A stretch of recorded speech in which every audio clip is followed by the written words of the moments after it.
ರೈತರ ಆದಾಯ ದ್ವಿಗುಣಗೊಳಿಸಲು ಸರ್ಕಾರ ಪ್ಲಾನ್ ಮಾಡಿದೆ. ವಿದ್ಯುತ್ ಕೊರತೆ ನೀಗಿಸುವ ನಿಟ್ಟಿನಲ್ಲಿ ಈ ಯೋಜನೆಯಡಿ ರೈತರಿಗೆ ರಿಯಾಯಿತಿ ದರದಲ್ಲಿ ಸೌರ ಪಂಪ್ ಸೆಟ್ ಸಿಗುತ್ತೆ. ಹಾಗಾದ್ರೆ ಕೇಂದ್ರದ ಆ ಯೋಜನೆ ಯಾವುದು ನೋಡೋಣ ಬನ್ನಿ. ರೈತರಿಗೆ ರಿಯಾಯಿತಿ ದರದಲ್ಲಿ ಸೌರ ಪಂಪ್ ಸೆಟ್ ಸೌಲಭ್ಯ. ರೈತರ ಆದಾಯ ದ್ವಿಗುಣಗೊಳಿಸಲು ಕೇಂದ್ರ ಸರ್ಕಾರ ಅನುಷ್ಠಾನಗೊಳಿಸಿರುವ ಪಿಎಂ ಕುಸುಮ್ ಯೋಜನೆಯಡಿ ಪ್ರಸಕ್ತ ವರ್ಷದ ಮಾರ್ಚ್ ಅಂತ್ಯದವರೆಗೆ ರಾಜ್ಯದಲ್ಲಿ 18,000 ಅರ್ಜಿಗಳು ಸಲ್ಲಿಕೆಯಾಗಿವೆ. ವಿದ್ಯುತ್ ಕೊರತೆ ನೀಗಿಸುವ ನಿಟ್ಟಿನಲ್ಲಿ ಈ ಯೋಜನೆಯಡಿ ರೈತರಿಗೆ ರಿಯಾಯಿತಿ ದರದಲ್ಲಿ ಸೌರ ಪಂಪ್ ಸೆಟ್ ನೀಡಲಾಗುತ್ತೆ. ಕೇಂದ್ರ ಸರ್ಕಾರ 30% ಹಾಗೂ ರಾಜ್ಯ ಸರ್ಕಾರ 50% ಸಹಾಯಧನ ಕಲ್ಪಿಸಲಿದೆ. ಫಲಾನುಭವಿಗಳು ಕೇವಲ 20% ಹಣ ಭರಿಸಿ ಯೋಜನೆಯ ಪ್ರಯೋಜನ ಪಡೆಯಬಹುದಾಗಿದೆ. ರಾತ್ರಿ ವೇಳೆ ವಿದ್ಯುತ್ ಸಮಸ್ಯೆ ಇರುವುದಿಲ್ಲ.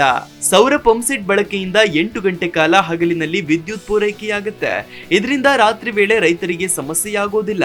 ವರ್ಷ ಪೂರ್ತಿ ಸೌರ ವಿದ್ಯುತ್ ಮೂಲಕ ಕೃಷಿ ಚಟುವಟಿಕೆಗೆ ನೀರು ಪೂರೈಸಬಹುದಾಗಿದೆ.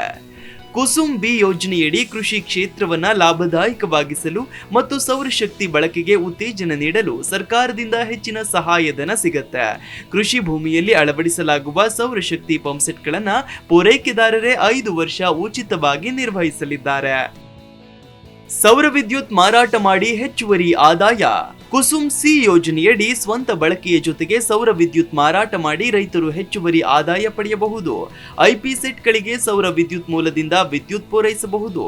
ಸ್ಥಳೀಯವಾಗಿ ವಿದ್ಯುತ್ ಉತ್ಪಾದನೆ ಹೆಚ್ಚುವುದರಿಂದ ರೈತರ ಅಗತ್ಯಕ್ಕೆ ತಕ್ಕಂತೆ ಹಗಲು ವಿದ್ಯುತ್ ಪೂರೈಸಲು ಸಾಧ್ಯವಾಗಲಿದೆ. ಪ್ರಧಾನಮಂತ್ರಿ ಕುಸುಮ್ ಯೋಜನೆ ಎಂದರೇನು?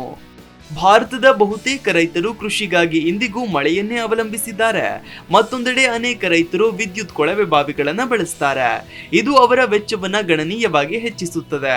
ಆದ್ದರಿಂದ ಪ್ರಧಾನಮಂತ್ರಿ ಕುಸುಮ್ ಯೋಜನೆಯು ರೈತರಿಗೆ ಸೋಲಾರ್ ಪಂಪ್ಗಳನ್ನು ಅಳವಡಿಸಲು ಸಬ್ಸಿಡಿ ರೂಪದಲ್ಲಿ ಸಹಾಯ ಮಾಡುತ್ತೆ. ಈ ಯೋಜನೆಯ ಲಾಭ ಪಡೆಯುವುದು ಹೇಗೆ? ಯೋಜನೆಯಡಿ ರೈತರು ಸೌರ ಫಲಕಗಳ ಒಟ್ಟು ವೆಚ್ಚದಲ್ಲಿ 10% ಹೂಡಿಕೆ ಮಾಡಬೇಕಾಗುತ್ತೆ ಮತ್ತು ಕೇಂದ್ರ ಸರ್ಕಾರವು 30% ಸಬ್ಸಿಡಿಯಾಗಿ ನೀಡುತ್ತೆ. ಇದರ ಜೊತೆಗೆ 30% ಪಾಲನ್ನ ರಾಜ್ಯ ಸರ್ಕಾರವು ಸಬ್ಸಿಡಿ ರೂಪದಲ್ಲಿ ನೀಡುತ್ತೆ. ಉಳಿದ 30% ಹಣವನ್ನ ರೈತರು ಬ್ಯಾಂಕ್ನಿಂದ ಸಾಲವಾಗಿ ಪಡೆಯಬಹುದು. ಈ ಪ್ರಧಾನಮಂತ್ರಿ ಕುಸುಮ್ ಯೋಜನೆಯನ್ನೇ 2019ರಲ್ಲಿ ಪ್ರಾರಂಭಿಸಲಾಯಿತು. ಕುಸುಮ್ ಯೋಜನೆಯ ಪ್ರಯೋಜನವನ್ನ ಮಾರ್ಚ್ 2026ರವರೆಗೆ ಪಡೆಯಬಹುದು. ಜಿ ಕನ್ನಡ ನ್ಯೂಸ್ ಈಗ ನಿಮ್ಮ ಮನೆಯಲ್ಲೇ ನೋಡಿ. ಎಲ್ಲ ಕೇಬಲ್ಗಳಲ್ಲಿ ಈಗ ಲಭ್ಯ.